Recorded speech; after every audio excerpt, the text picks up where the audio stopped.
Avec mon camping, j'y voyais un intérêt aussi quand même à la base économique, puisque l'intérêt c'est que les gens viennent et restent un petit peu, 2-3 jours peut-être, pour découvrir ces chemins qui maintenant se sont bien agrandis. Alors après, c'est vrai que c'est enrichissant parce que par l'accueil de camping, les gens qui passent chez moi forcément s'arrêtent.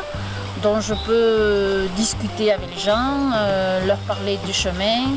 Et c'est vrai que c'est enrichissant parce qu'on va trouver des gens qui s'intéressent vraiment à la photo, d'autres qui s'intéressent pas spécialement à la photo, mais que la photo intéresse. Et d'autres qui s'intéressent à notre petite région et qui, par de ce fait, en visitant la région, découvrent ce chemin de photo.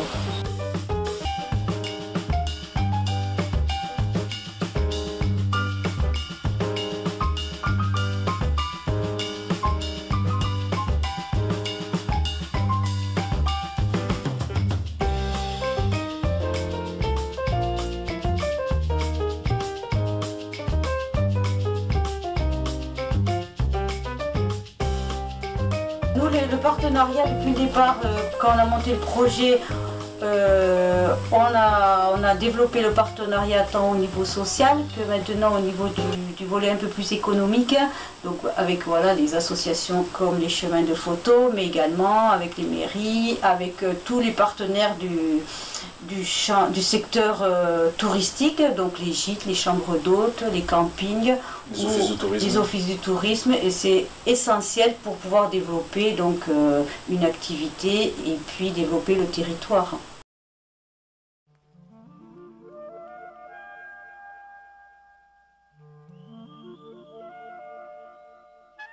Je suis un regard parmi tant d'autres, et je me laisse porter par ce qui m'est donné à voir. J'aime l'autre et sa différence de prise de vue. J'aime l'angle sous lequel sa vérité sera différente de la mienne.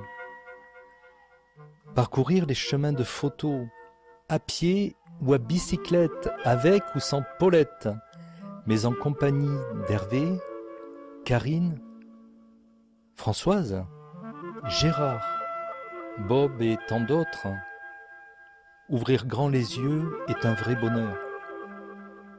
Se laisser envahir l'espace d'une seconde ou à tout jamais par l'univers non pas imposé mais proposé par chacun des photographes exposés, nous confère un supplément d'âme. Suivre les méandres d'un long ruban rouge comme le sang, celui enivrant des vignes, ou celui qui coule dans nos veines et fait battre nos cœurs quand une émotion nous étreint. Il s'agit bien de cela, d'émotion. Celle que je ressens à la vue de toutes ces œuvres qui font la part belle à la nature, à la présence de l'homme, et magnifient notre espace vital. Les artistes photographes qui exposent et s'exposent à nos regards proposent cette année dans un kaléidoscope géant des terrains de jeu, des vues d'horizons lointains proches du royaume du Mustang, où on a pu croiser Anna Bambou dans sa maison de famille. Quand l'au-delà, d'ici ou d'ailleurs, dépose des fleurs de sel entre mer et ciel, je retrouve des paradis perdus nichés au cœur de la cité d'or.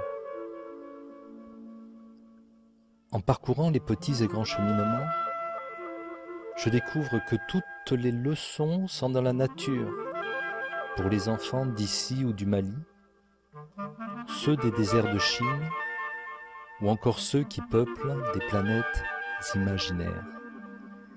Alors, je me saisis en un clin d'œil de ces invitations au voyage, et je me laisse emporter par elles, d'abysse en ascension chromatique, d'univers en univers, d'aventure en aventure.